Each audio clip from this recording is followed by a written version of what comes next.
How do you fill the gap that another game has left in an industry? Especially when that game isn't even actually gone. It just finished its update schedule and has nothing new to add. Warner Bros. MultiVersus has been out since July 2022, but I'm a newcomer to it. I might be a bit of an elitist for thinking like this, but when I heard MultiVersus was coming out, I immediately thought, there's no way this Smash clone is going to stay relevant. I'm calling it a Smash Bros. Clone and comparing it to Smash Bros. Throughout this video, because it's hard to argue that Super Smash Bros. Wasn't the most popular brawler in gaming, period. I was particularly skeptical of MultiVersus, especially coming off the trails of Nickelodeon All-Star Brawl, another Smash clone that released in 2021, right before updates for Smash ended. Regardless, it's a decent brawler, where, just like in Smash, taking hits increases your damage and your goal is to push your opponents out of bounds. Only, this game is a bit more team-focused than any other like it, but you can still play solo if you want. The gameplay is adequate. I think it flows well enough, and I appreciate the way the mechanics are explained to you in ways that other brawlers spare a minimum amount of effort doing. Each character has a different skill range and lends themselves to a particular playstyle. Of the selection that was available to me, I thought the zanier ones, like Bugs Bunny and Jake the Dog, might be the most fun, but the characters I enjoyed the most were actually normal, basic ones like Superman and Shaggy. They were straightforward and fun to use in ways that made movement feel natural to me. The music and stage design were pleasant, but it seemed like they just cycled the same stuff after a while with not much variety. Despite this, it's just kinda hard to care about this game when I know that my Nintendo Switch is sitting right next to my PS4, and that, to me, Smash Bros. Is the reigning champ when it comes to this genre.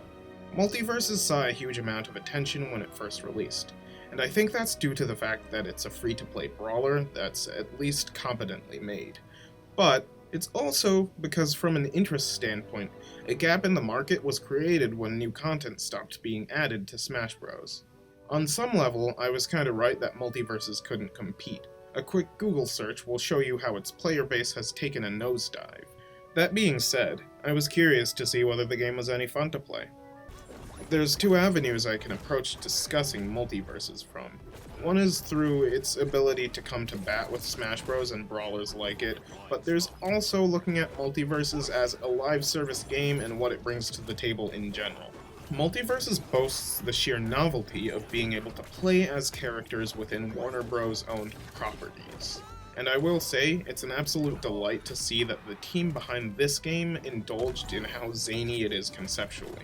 For comparison's sake, in Smash Bros., it felt like new characters had to fit the kind of prestige that the games carried with them, and whenever anybody felt like a new inclusion didn't fit that idea, it caused an upset. Most of the Fire Emblem characters, Byleth and Corrin in particular, carry that divisiveness. Despite the fact that the entitlement isn't justified, you can almost understand it, because it's a game that you would have paid anywhere from $60 for the base game, going to at least $115 if you wanted nearly all of the DLC characters.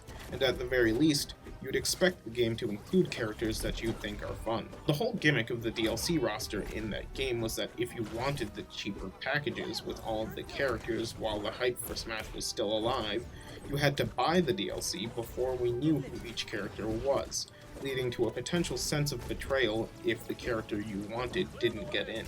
In Nickelodeon All-Star Brawl, it's basically every character they have that seemed appealing enough.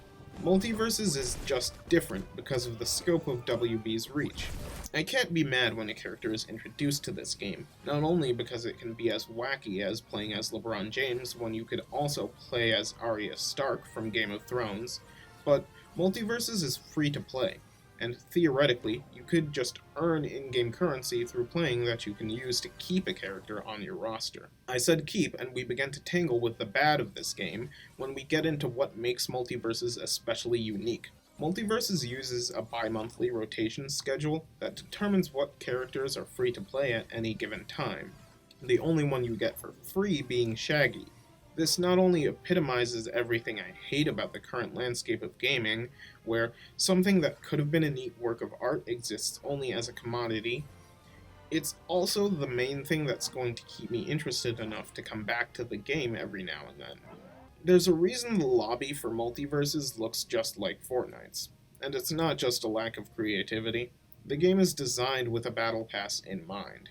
You're not expected to grind away so you can get every character in this game, nor are you expected to wait each couple of months just to get a chance to play every character. You're expected to cave and buy all of them the moment you see a character that looks interesting to you, just like skins and emotes in Fortnite, and just like the new Battle Pass in Overwatch 2. The fact that I'll probably come back now and then to play new characters once I can is only the intent of the developers insofar as they want me to latch on to a character I really like, and then want to play them consistently enough to cave and drop some dough on them. The problem is, even though it's decent, I don't think MultiVersus is a good enough game to justify this practice. It just doesn't have the same snappy feel I get when I play Smash Bros. I think that no matter how you cut it, the live service model is ruining what games used to be. And I think that it's allowing companies to be paid for releasing unfinished games that will never receive the polish that's required to be called complete. I glazed over the mechanics of this game because at the end of the day, they don't matter that much. This game is more so just a poorly disguised wheelbarrow made to get your money over to WB.